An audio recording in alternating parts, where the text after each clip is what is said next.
hampir 200 mega. Selanjutnya, lain lagi yang dilakukan oleh Kementerian Kesehatan adalah electronic registration, seperti untuk tenaga kesehatan haji, itu kita lakukan secara elektronik.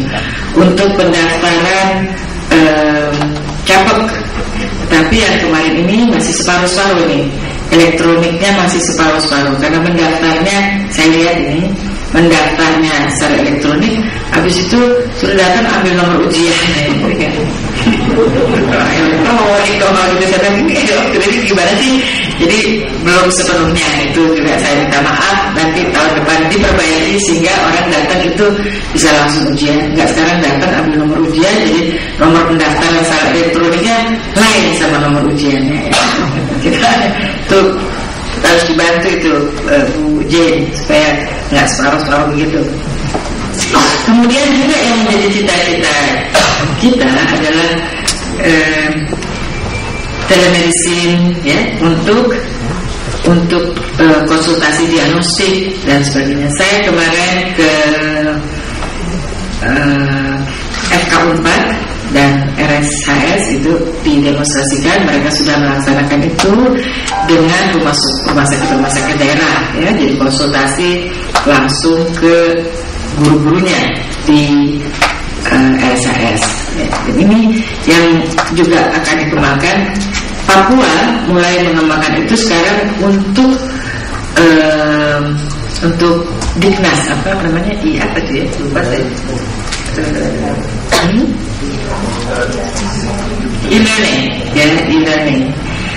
Nah, tapi kan itu berarti sistemnya sudah ada di situ, sehingga bisa juga nanti dipakai oleh para kader untuk berhubungan gitu, untuk menanyakan apabila ada permasalahan kesehatan. Kemudian ada provinsi lain juga yang sudah akan melakukan itu, dan saya harap juga nanti DIY juga melaksanakan demikian. Kemudian lagi yang lain adalah elektronik logistik.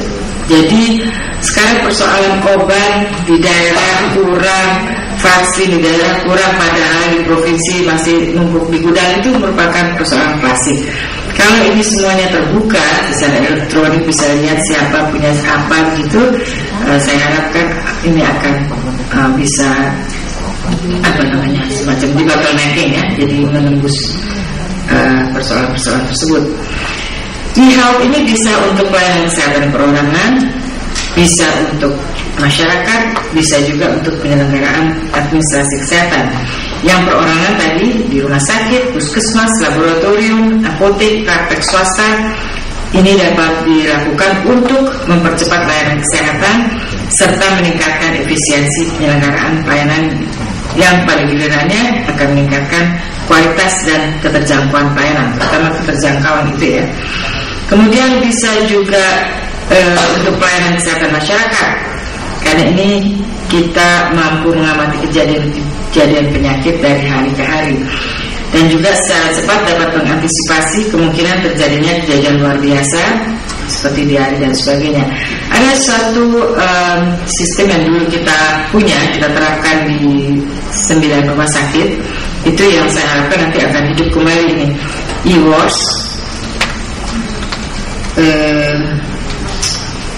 early warning recognition and response. Outbreak, early warning, outbreak recognition and response system. Itu yang nantinya ingin saya hidupkan kembali. Intinya kita mengenali secara dini tanda-tanda adanya KLB dari simptom, dari gejala kalau kita gabungkan menjadi simptom gitu, ya. Ini kelihatannya waktu itu sudah mulai dilakukan, tapi mungkin terlalu maju dibandingkan dengan zamannya sehingga mati. Sekarang kelihatannya bisa dihidupkan kembali karena semua orang sekarang familiar dengan internet dan sebagainya.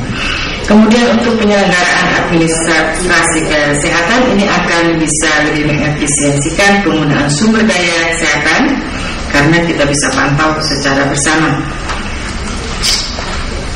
Kemudian selanjutnya, dalam konteks suatu sistem informasi yang yang ideal tentu saja perlu didukung oleh ketersediaan perangkat sistem yang memadai dan mencakup seluruh titik sumber data. Namun kenyataannya sekarang masih ada kesenjangan digital yang besar, mencakup kesenjangan ketersediaan perangkat maupun tenaga. Ini tentu saja membutuhkan upaya yang tidak sedikit. Dan untuk menjamin keberhasilan kegiatan, seperti biasa kita perlu melibatkan semua komponen, baik komunitas lokal termasuk di dalamnya komunitas akademi dan praktisi. Ini memang merupakan salah satu dari motonya atau nilai yang dianut oleh Kementerian Kesehatan, yaitu inklusif ya, salah satunya adalah inklusif. Untuk mempercepat integrasi sistem informasi dimaksud, maka harus segera diwujudkan suatu National Health Data Repository atau disebut juga data warehouse yang menampung seluruh data kesehatan dari semua sumber data. Juga perlu ada aplikasi sistem integrasi yang mampu interoperable atau jadi jembatan antara sistem informasi berbagai sistem informasi yang ada. Namun pengembangan aplikasi sistem integrasi data untuk mewujudkan sebuah decision support system yang terpadu dari pusat hingga ke daerah harus kita akui tidak mudah. Ada dua skenario. Yang pertama, kita kembangkan aplikasi sistem pengumpulan data agregat. Pengembangan aplikasi sistem ini dilakukan dengan pertimbangan aplikasi sistem yang dibangun merupakan aplikasi kecil sehingga lebih mudah dan dapat segera diimplementasikan di seluruh provinsi dan kabupaten. Ini berarti bahwa dengan segala keterbatasannya, penggalangan data secara nasional lebih cepat diperoleh hasilnya. Aplikasi sistem ini dibutuhkan sampai pada saatnya nanti aplikasi sistem konsolidasi database individu dapat diimplementasikan di seluruh titik sumber data dan menggantikan perannya. Kedua, atau opsi kedua ini ya, secara bersamaan harus dimulai dikembangkan aplikasi sistem konsolidasi integrasi database individu. Pengembangan aplikasi sistem ini dilakukan dengan pertimbangan bila saatnya nanti telah diimplementasikan untuk seluruh titik sumber data, maka penggalangan data nasional dilakukan secara otomatis dan tidak lagi melalui inputting data secara manual. Walaupun pengembangan aplikasi sistem konsolidasi database ini tidak mudah, tetapi tetap harus mulai dilakukan. Semuanya di Indonesia tidak mudah. Jadi jangan ngomong mudah.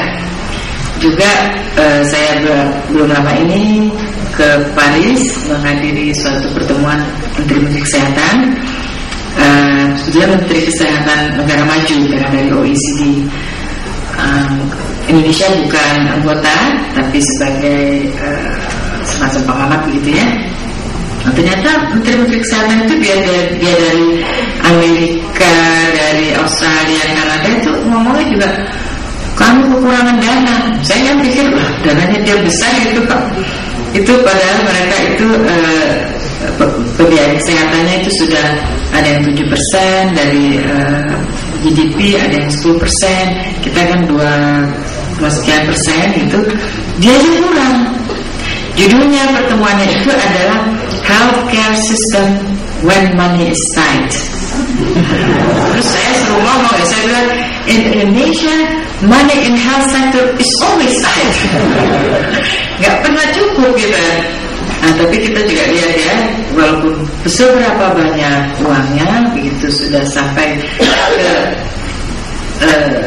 ke program-program yang sifatnya kuratif itu seperti disedot habis ya. Apa saja tuntutan masyarakat makin lama makin bertambah dengan kemajuan teknologi. Nah, tadinya cukup diobservasi, sekarang enggak, harus pakai CT scan, harus pakai MRI, harus semuanya. Jadi itu memang suatu hal yang tidak dapat kita hindari. Kita harus berupaya bagaimana supaya kita bisa melaksanakan minimal memberikan basic healthcare kepada seluruh rakyat Indonesia. Ini adalah slide yang terakhir. Saya mengharapkan berbagai pengembangan sistem informasi kesehatan baik yang akan diselenggarakan oleh institusi pusat maupun daerah dan juga swasta dapat dilakukan secara bersinergi, terintegrasi dengan mengacu pada standar yang disepakati bersama. Saya juga nanti ini merupakan target 2011 ini, nantinya akan ada yang namanya sistem informasi kesehatan ya yang modern nanti. Akhir kata, saya berharap konferensi ini dapat berlangsung dengan baik, dan saya juga berharap konferensi atau pertemuan-pertemuan semacam ini yang membahas sistem informasi kesehatan dapat kiranya ditindaklanjuti dengan kegiatannya. Jadi tidak hanya berhenti pada semangat membangun komitmen saja. Terima kasih, Prof. Wassalamualaikum warahmatullahi wabarakatuh.